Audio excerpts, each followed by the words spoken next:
That's the key right there. And I think what's important for people as well, if they're listening, they're feeling, my God, I can't be turning up every day. It sounds like an absolute nightmare. It's back to what you said at the start, Amar. It's baby steps.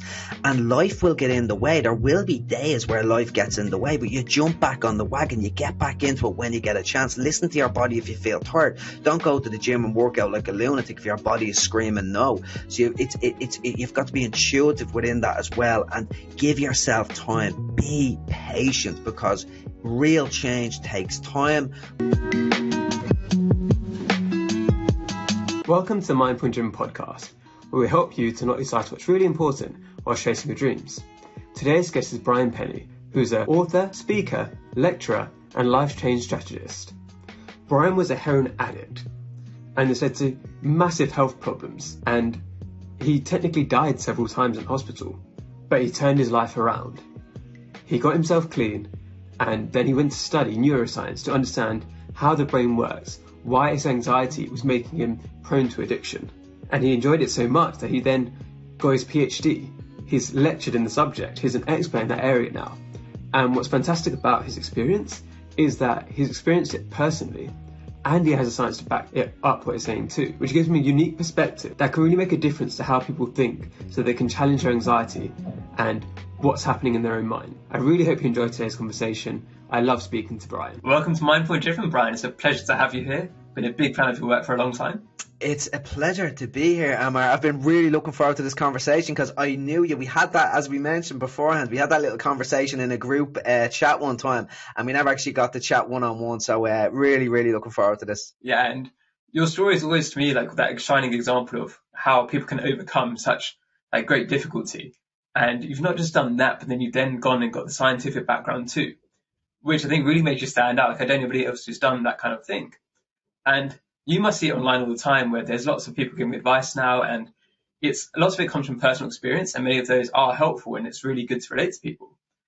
But because you've been to like such depth and come back, do you ever see any advice that people give there out that's counterintuitive, that doesn't actually help people in the way that you think is best? Yes, loads of advice, and I'll come back to that with one particular snippet, but I think the one thing, and this could be a little bit controversial, I don't believe in toxic positivity, but I'm going to use this as an example because toxic positivity, or what's called toxic positivity, can work for some people. It actually works for me.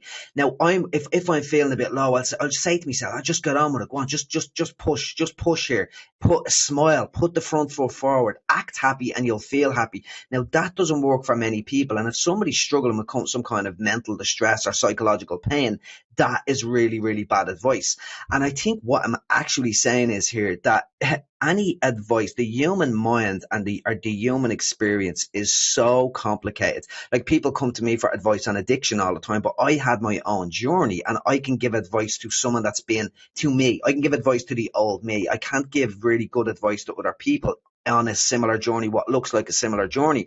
So I think what's really important is that the advice you give to anybody, obviously there is some advice that's more generalized, but it's got to be specific. And if somebody says that this is wrong, or something is overarchingly, definitively and always wrong, or even worse, something works for everyone, it's always right, you've got to be very, very careful of that specifically, because not everything works for everybody, and you have to know the experience of the individual, and people have to know themselves as well to be able to find out what works for them. And I think trial and error is really, really important with that as well, is to try different things, be pragmatic, and if you find something that works, double down on that. So I think that just that generalized advice to everyone is something that's really, really problematic. Yeah, and I think it's so common now because people work in absolutes, and I've even seen it when people tell advice about how you should write or how you should put yourself out there. They say you should never say I think, or you should never be not confident.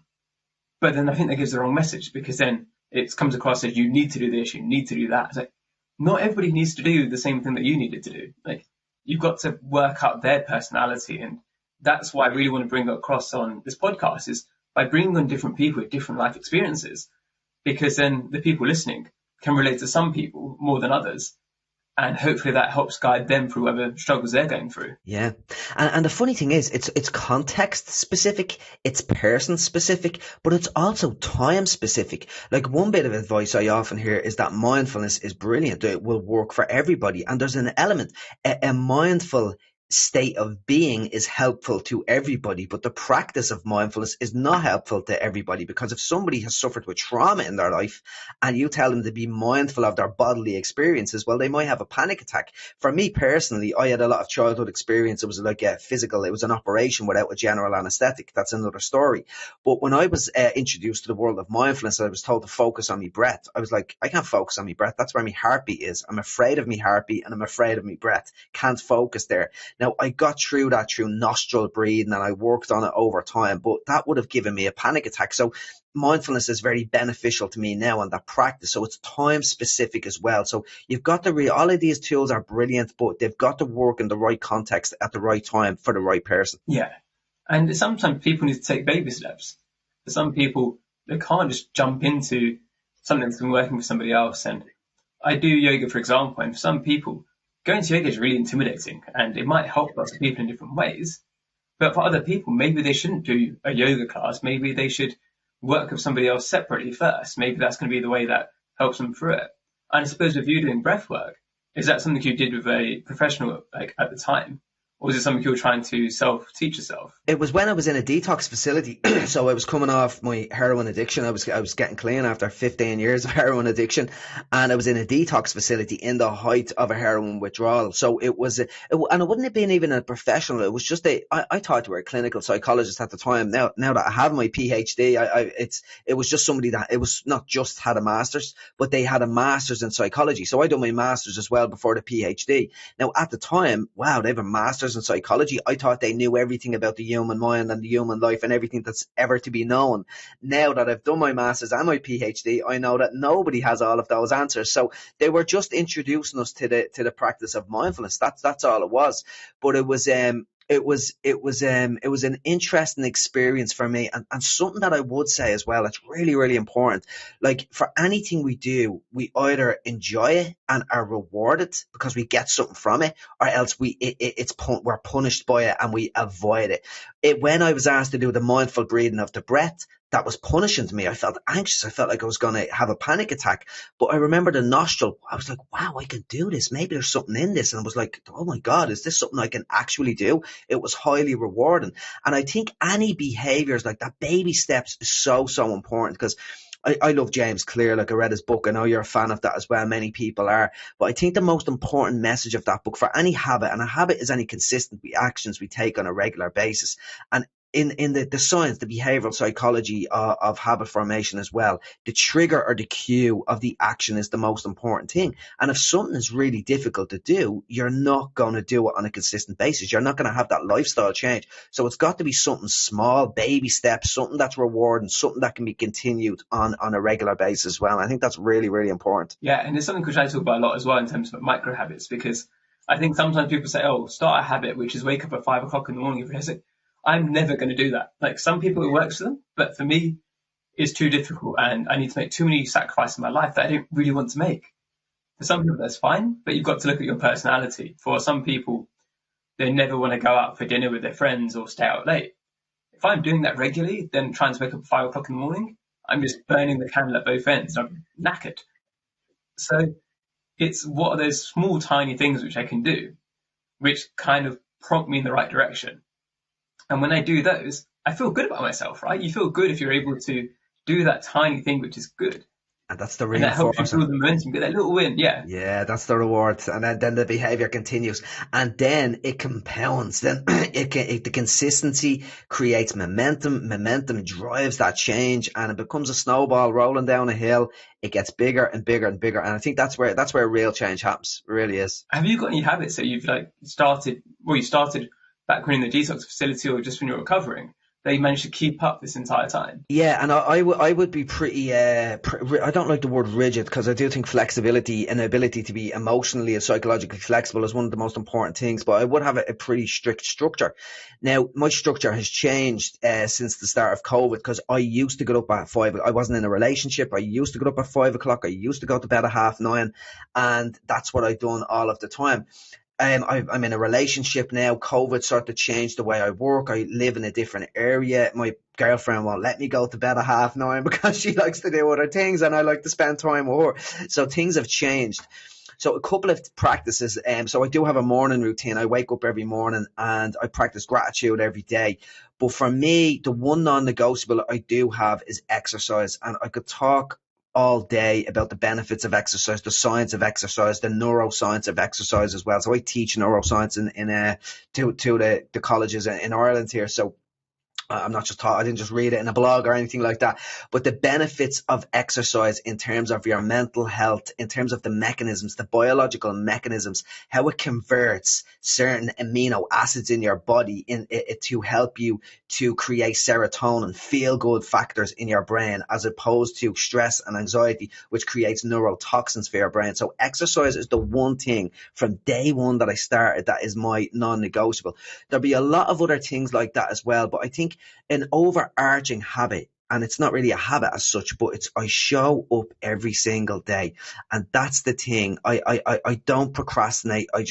It's an action habit. I'm action orientated. So I've kind of created this action bias. So when I find myself negotiating with my own mind, I say, time to act and do something. And sometimes the action is a meditation. Sometimes it's an action of chilling out. It's not, drive. With the nature of this podcast, which I love, mindful and driven, you need the balance. You really, really do. Now that you've kind of recovered from where you were, have you still found there's times when you've struggled with the balance? And even though you've got this great mindset and you've been able to bring in these routines, but obviously there's never a time where everything is perfect. Have you had anything like that you then had a little bump and then came through it again? Well, I think you nailed it in the last sentence right there. There's never a time when you have it all clicked, I think by essence, the balance we're on, it's not a seesaw, because we're balancing probably 6, 7, 8 different things in our life. You have your social life, you have your intimate relationship, you have your career, you have your hobbies, you have money, you have your mental health, your physical health, all of these different things. And when you tip one in one direction, we've only 24 hours in the day. I would say the only person in the world that has balance over everything has somehow managed to squeeze 40 hours into a day. That's the only way really to have balance and not sleep at the same time. So I obviously had a horrific balance as a heroin addict, as you could imagine. It was all balanced towards a drive towards getting heroin, and that's all I really cared about. I did struggle. So when I got clean in 2013, I had this huge spiritual experience. I don't even like using the word spiritual. Just this energy came into my body, and I've really been happy ever since. And I do believe, I believe I was given a second chance at life. And I say I'm living on bonus time. It's a bonus. This second chance is a bonus. The name of my memoir is Bonus Time for that reason. And it was a huge shift, huge energy into my life. And it was a very still and profound experience in terms of just being in the present moment. And I lived my whole life compulsively thinking, chronic anxiety. That's what drove my addiction.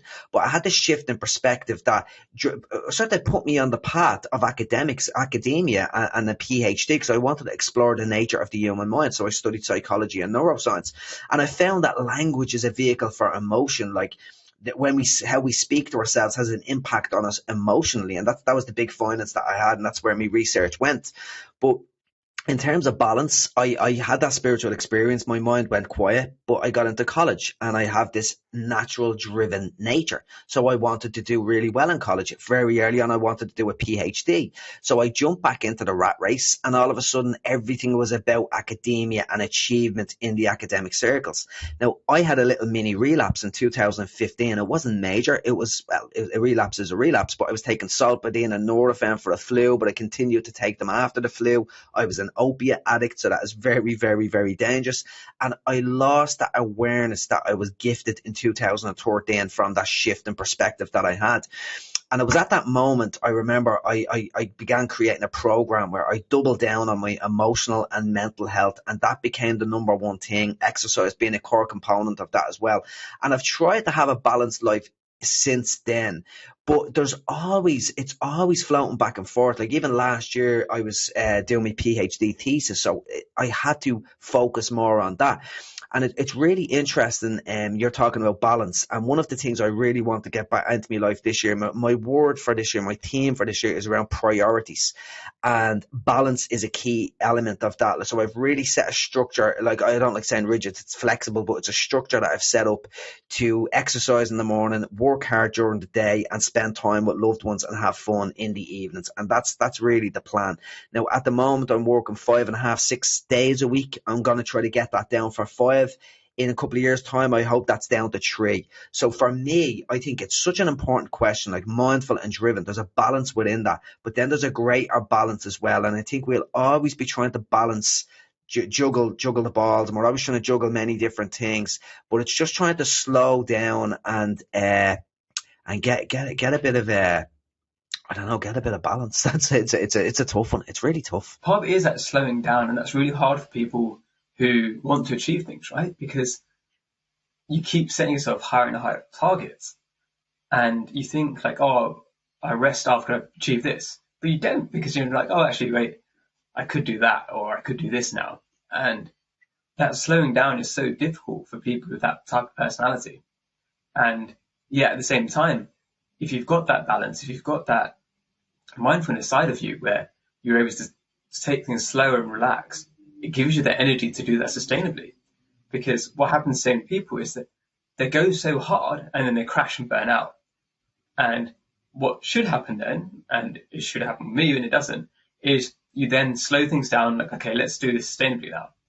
Instead, as soon as they get better again, they go straight back at the wall again, hit the wall, go down and run at the wall again. And it's how to break that cycle is what I'm looking at. Is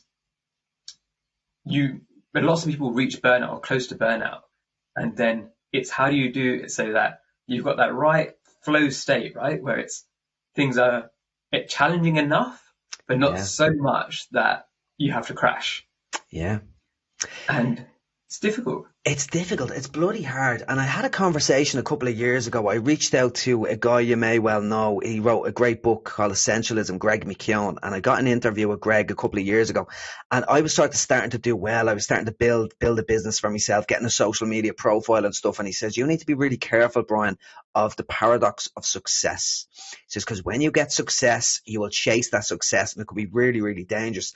And it really tips back to what we were saying earlier on. Like I'm saying, like implement the practice that's rewarding. When mindfulness is rewarding, you're going to do it. When exercise is rewarding, you're going to do it. So do things and beneficial things in a certain way that you find rewarding, so you can do it on a long-term basis. But the paradoxical side of that is that when you get good at something and you do lots of it, you will get highly rewarded, and you'll be on that treadmill, the hedonic treadmill or the eudonic treadmill, whatever that is, and it could force you into a rabbit hole. And without that awareness, I think awareness is the holy grail. That is the thing that really helps you to take that step back, helps you to step down, to have balance, to have values in your life, to know what your priorities are. And it's really the reason why priorities is the theme word for me. What's my priorities? What do I value? What is most important to me? So I can then take actions that align with those priorities and align with those values. And it's really, really critical. But again, in the midst of it, it's hard to see. It really is. It can be. Hi everyone. I hope you're enjoying the episode so far. I want to take a quick break to ask you to check in on yourself. There's many people struggling with balance, and there's nothing to be ashamed about. The tips that my guests and I share can hopefully help you along the way, but if you already feel overwhelmed or burnt out, it's probably best that you ask somebody for help too. For some, this might be a friend or family member, but others might feel like they have nobody they can talk to. If you're one of these people, check out the link in the show notes. It's for United for Global Mental Health. They've got helplines all across the world with people willing to listen on the other side. It's important to let somebody know how you're feeling. Now, back to the show. What are the actions you're taking at the moment to react to your priorities and to make sure you're living aligned with that? I remember hearing this metaphor a long time ago, and it's like, let's say the average person flies at 10,000 feet. So they're flying at 10,000 feet. The inevitable curveballs, life will throw the curveballs our way like it always does. If you live in love, they can be big, fast curveballs and they can hit you hard. And for the average person, they might drop down to 8,000 feet, 6,000 feet, 2,000 feet, or some people might crash and burn if a few things happen in a row. But if you put in that preemptive action, like whether it's a mindfulness practice, whether it's exercise, whether it's gratitude, whether it's self-observation, which is my personal practice, which I'll touch on now in a bit more detail, whatever those things are, spending time with loved ones, getting good sleep, eating good food, all of those big things that we tend not to talk about because they're very simple, but they are probably the most important. When you do those small things right on a consistent basis, you're not flying at 10,000 feet, you're flying at 20,000 feet. And when life gets in the way, yeah, it might hit you and you might have your ups and downs, the ebbs and flows of life, but you might drop down to 16,000, 14,000. Because people often say to me, do you ever have bad days? Because I'm high energy and I always seem to be in a good place. And I say, yeah, but my bad days aren't as bad as other people's bad days because I'm putting in this self-care capital that I know. I have these strategies. When I feel a bit low in mood, I'm going to go for a run. I'm going to practice gratitude. I'm going to go and do something for somebody because that makes me feel good. That makes me feel joyful. And I know what my priorities are. I know what my values are. I know what lights the fire in my belly. So I go and do something around that. So I think a big problem for many people as well is you can just sort of forget these things. And the only way to not forget about them is to practice them on a regular basis. So this is where we're back to consistency again. You've got to be consistent on a regular basis. So I don't know whether I don't think this podcast is going out on video, but there is something for me. So that's my list of what I do. And basically, I have a value and I have a principle. And the value, so I have a set of values. So clarity is one of my values. The principle is prioritize and execute that I robbed off Jocko Willink, a great action step if you're feeling a little bit overwhelmed. So I do that on my to-do list. And it's a to-do list. It's not even a to-do list of things I have to do. It's a measurement and management system that really rates how well I'm doing each day, but it also keeps track of me daily stuff as well. And it's just all reminding myself on a regular basis of what's important, where I have to go. But most people have great plans and then it could be 2 months down the line and all of a sudden they might like, oh, I had a great habit I was supposed to be doing. We tend to forget it. So you've got to internalize these practices and make them part of your life, that practice that, make them become habits, daily habits that you just do every day, like brushing your teeth and getting dressed. Like we don't get up in the morning and walk out without our clothes on for multiple reasons. But one thing is because it's a habit that we do every day. And I think you can do that with self-care tools as well. We talked about this before we started recording as well, how it's important to do those even in the good days. Because if you do them in the good days, it's easy to keep them up in the bad days. If you try to bring in a new habit on the bad days, when your motivation is already low and you're already not feeling good, it's much harder, I think. Whereas if it's something which you're just doing all the time, then by just kind of like autopilot, you carry on doing it. And it's what people listening is like, it's really important not to try and seek out new habits when things are going bad necessarily. It's you try and do them even beforehand when you don't need them yet, to give you that resilience. Hey, that's the key right there. And I think what's important for people as well, if they're listening and they're feeling, my God, I can't be turning up every day. It sounds like an absolute nightmare. It's back to what you said at the start, Amar. It's baby steps and life will get in the way. There will be days where life gets in the way, but you jump back on the wagon. You get back into it when you get a chance. Listen to your body if you feel tired. Don't go to the gym and work out like a lunatic if your body is screaming no. So you've got to be intuitive within that as well and give yourself time. Be patient because real change takes time. But when you get there and you practice it on a consistent basis, it just becomes easy. It just becomes what you do, and the resistance goes away. It's that case of, for a lot of people listening, like I've been in that situation myself, is where when something starts going wrong, it's catastrophizing, right? So this is not going to get any better. And that's where you've got to build in those habits in advance. And like, you work out as well, like you said, you work out what makes you feel good. And I think it's quite easy for people to numb themselves where they're not doing those things that they love, even in the okay days. And a few examples I know of is where people, for example, think they've outgrown some of their habits or they've outgrown some of their creative passions.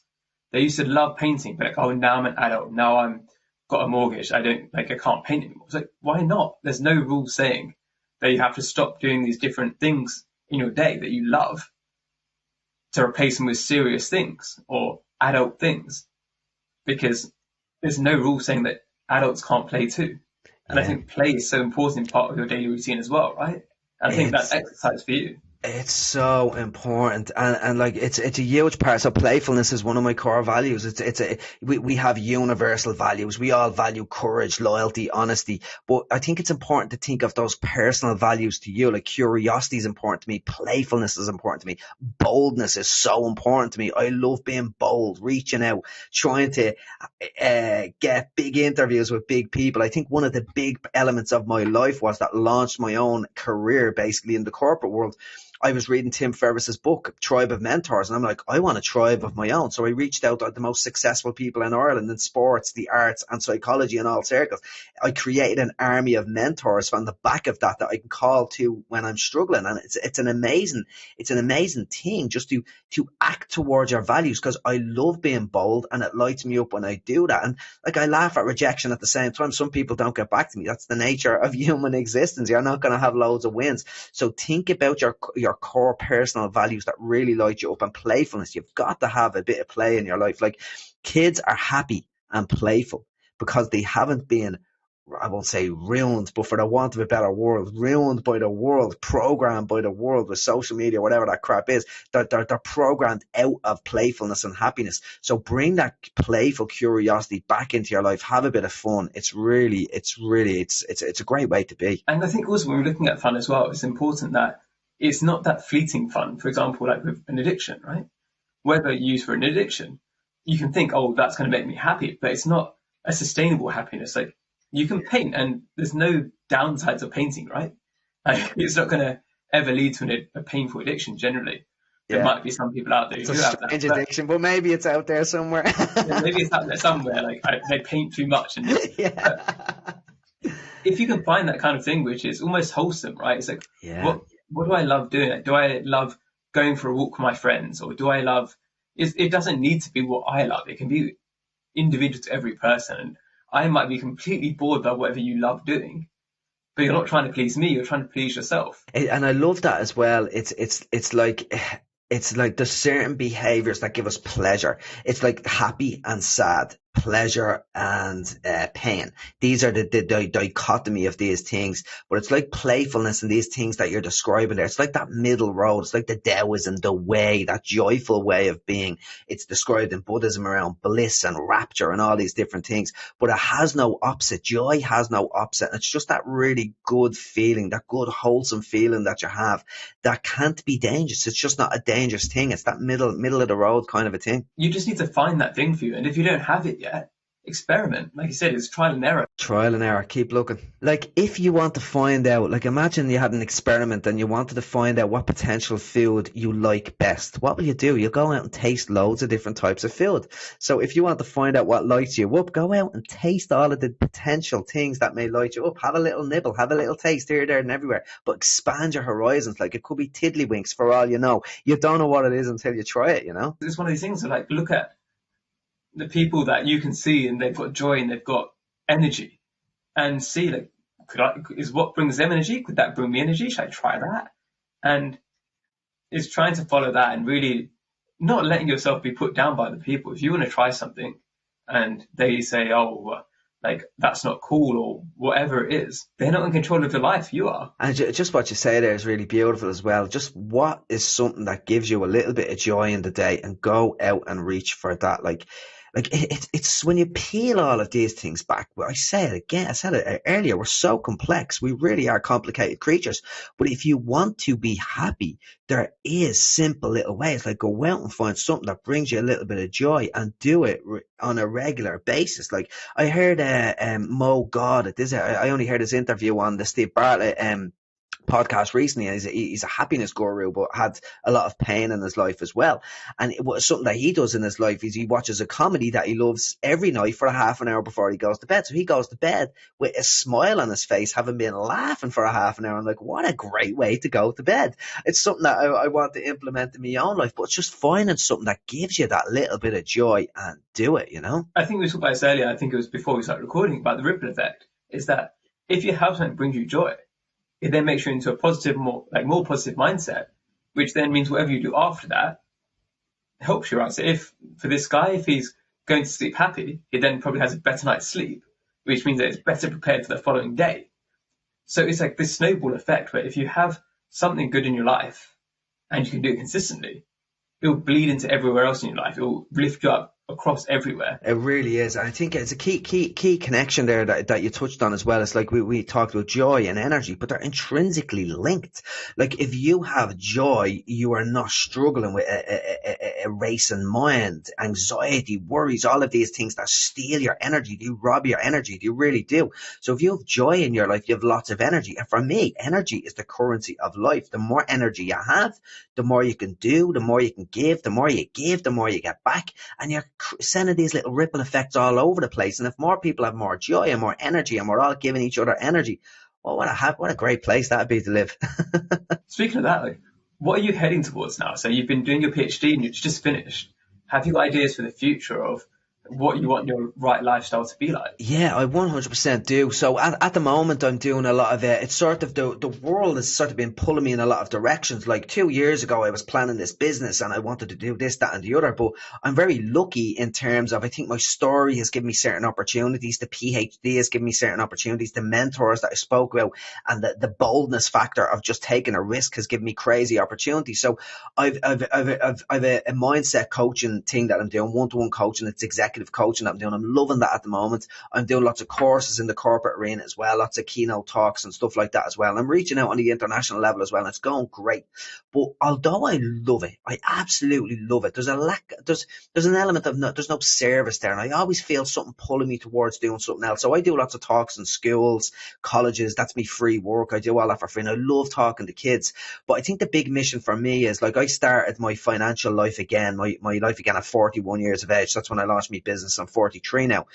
And I'm really 2022 is really after PhD in the bag. I can really double down on the business, but I want to get myself financially free so I can do what I truly think I'm here to do. And I'm starting a mentorship program. It's the start of it that I'm starting next week, and it's helping at-risk teenagers in schools in Ireland. And I want to get into a government level and do that, but I need to get myself financially free first. I have no mortgage, I have no savings. I need to look out after all those things. But once I'm in that position, for me, it's going to be really doubling down on the work in the schools to help these kids. Like, they're going, especially the at-risk kids as well, are coming from trauma backgrounds, lots of suffering in the household, and they haven't got the skills. They don't teach these skills in school, like how to regulate your emotions, how to communicate, how to be happy, how to be joyful, how to have energy. Like, these are the skills that they need to learn. So I think that's the long-term mission going forward. The big mission that I have is just to give my learnings to these young kids, because I think I can get in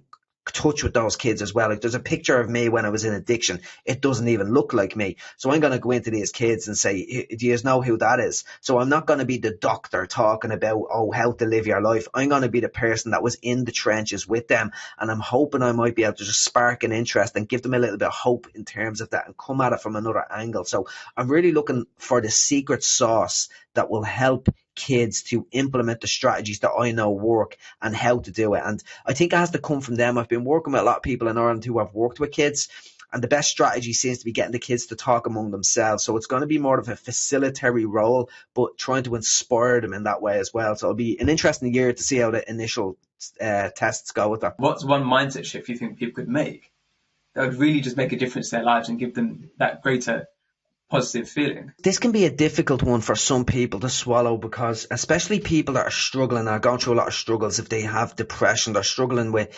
life, and life is throwing a lot of curveballs their way. But the biggest learning in my life has been that adversity can be used as fuel for growth. So the biggest learning in my life was the biggest gain or asset in my life was 15 years of heroin addiction. Like, the depths of that brought me the mindset I have today. But even when I released my memoir, it was supposed to be on a TV show in Ireland. It was going to be a big deal, but COVID kicked in. I still haven't had a book launch. My PhD, the big study, got ruined in the face of that. And I had all of these adverse situations that have turned into great situations if you have the right attitude. So the mindset shift is like, adversity is hard, but if you look close enough, I'm not going to say you're going to make it better, but if you look hard enough, you can use it as an opportunity to grow. And think of this, like, I'll give you a couple of examples of this. Like, if you fail at something, it's an opportunity to learn a valuable lesson. If your dog eats your homework or a report you had to do, it's an opportunity to do it even better. I'm not saying that's the best case scenario, but it's an opportunity. If somebody is being mean to you, or is being, let's say, a family member or a friend is being a bit mean to you, well, it's a chance to practice your perspective taking skills. Step into their shoes. Try to be empathetic. Maybe there's something struggling in their life. So there's always a way of looking at it from a different perspective if you lean in and use adversity as fuel for growth. It's not easy, and it's this idea of being anti-fragile, like the opposite of being fragile. It's like Nassim Taleb's book, Anti-Fragile, talks about systems that grow in the face of adversity. But I think human beings can be anti-fragile as well. So use challenges as fuel for growth. If you implement that mindset shift, it's a game changer. It really is. Yeah, and I think it's one of the things where you don't necessarily need to seek out these negative environments, right? You don't want to become heroin addicted so that you can then increase your strength. Yeah. You then get these scenarios which happen to you, right? Like, you don't seek them out, but it's very difficult for any of us to go through life without adversity. And the thing is, you can't change that. Like, if the past has happened, the past has happened. And if you choose to just ignore it or to try to brush under the carpet, that's often where these longer term problems happen, right? Because, like you said, for you, the heroin addiction wasn't really the problem. It was the anxiety that led to the heroin addiction. And the heroin addiction was you trying to mask it in a way. But what that led to you doing is facing the real adversity, which is the trauma that you had before. And that's the thing I think is difficult to get my head around, and maybe I'm not explaining it as I want to be, but it's how do you face down the core underlying problem? And you can't just ignore it. It won't go away. You've got to work on yourself. Like, okay, this has happened. I'm not okay with it. But what can I do about it? What can make this? I can't let this break me. How can I use this as fuel, or what help can I get? How can I make this into an opportunity to learn, as you said? Yeah, that's a really, really good question as well. And it's like, for me, let's say, so I struggled with chronic anxiety. Like, as I said, I couldn't even listen to my own breath. I was a heroin addict that if somebody said to me, I'll give you a mountain of heroin if you feel your pulse for 20 seconds, I wouldn't have been able to do it. I was terrified of my own bodily sensations. That was the trauma that lived in me. And it is hard to reconcile that with how can I use that as fuel for growth? Well, what I've done is I've been able to work with people who have had trauma in their lives, and I had that understanding, that I have that lived experience. So some of the depths of my suffering, I'm able to use those life experiences to help other people. So that's a way of using it as fuel for growth. But it can be really, like, at the basic level. If somebody's gone through an awful lot of trauma, there's no way would I say to them, here, well, use that adversity as fuel for growth. It's just too challenging. It really is just too challenging. So what I would say in that situation would be, you'd want to work with somebody who's a trauma expert, a psychologist around that as well.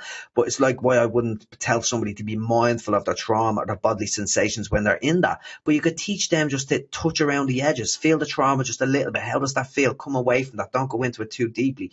And bring this other practices into your life. But if you brought them practices into your life, which will take time, it could be a lifetime of work, well, that gain of using self-care and seeing that work, and that will flow into other areas of your life. So that is the key thing. Using adversity as fuel for growth isn't going to make the bad thing go away or even make it better. But there's always a silver lining. There's always another way of using that. And that's really the way it is. And if you do get, like, the things that to get under the bonnet, the anxiety, the psychological torture that some people are going through, especially in recent times, it would be dangerous to say to them, use adversity as fuel for growth. That's that real toxic positivity that we were talking about. But it's sort of using that in a way to talk about it in the right language and give them the tools to be able to deal with that, and then let those tools then flow into their lives in other ways. First, I could talk to you all day about this. Like, it's been fascinating talking to you. Same. But where can people hear more about you and like what you do and your book and your radio show and all the amazing stuff you've done? Yeah, cheers, Amar. So the best place to go, I'm actually revamping it at the moment, but I'm not closing down. It's my website. So it's www.brianpennie.com. So that's Pennie, Brian, Brian, Pennie.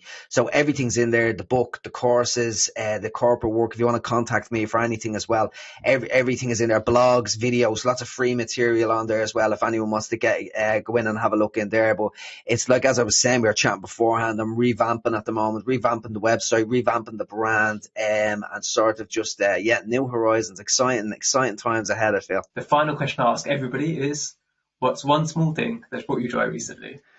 Wow. Well, do you know what? It was a couple of minutes ago. I don't know if you noticed. I had a big smile on my face. So it's a memory that I hadn't thought about in a while. And as we were talking about the young kids, helping the young kids and doing speaking gigs, it was like something just popped back into my brain. And I think it was in 2016 when I started doing speaking in different places. And I started in schools, free talks in schools and all this different thing. I still do the free talks in schools. But the very first school I went to was a group of second and third years. And I remember being so nervous about doing this talk in front of like 300 students in a school. But I remember at the end of the talk, I was talking about my experience and the nerves were there, a couple of different little things. And I don't know exactly what I even spoke about. I'm sure it was self-awareness and mindfulness or something to that extent, self-observation, maybe an ability to observe and not react to the emotional challenges that we have. But I remember the second year kid, so second year in Ireland will be about 13 years of age. And he came up after me after the talk and he says, oh my God, I'm going to do that. I'm going to do that. And I could see the sparkle in his eye. And it was like the thing I got when I realized this stuff is real. This stuff could work. And it was just like a seed was planted. Whether he went back and implemented anything at 13 years of age is another thing. But a seed was planted and I could see the joy in his face that a light bulb moment had dropped.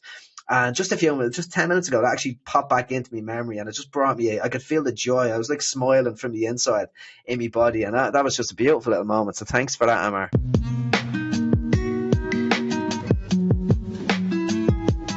If you're listening on Apple Podcasts, I'd love it if you could leave me a 5-star review. It really helps to get the message out further. Wherever you're listening, it would be awesome if you could subscribe and to share on your social media channels. If you want to see more of my work and advice, you can find all of the links in the show notes. Thank you again for listening, and I hope you have a lovely day. And I hope you have a lovely day. And I hope you have a lovely day. And I hope you have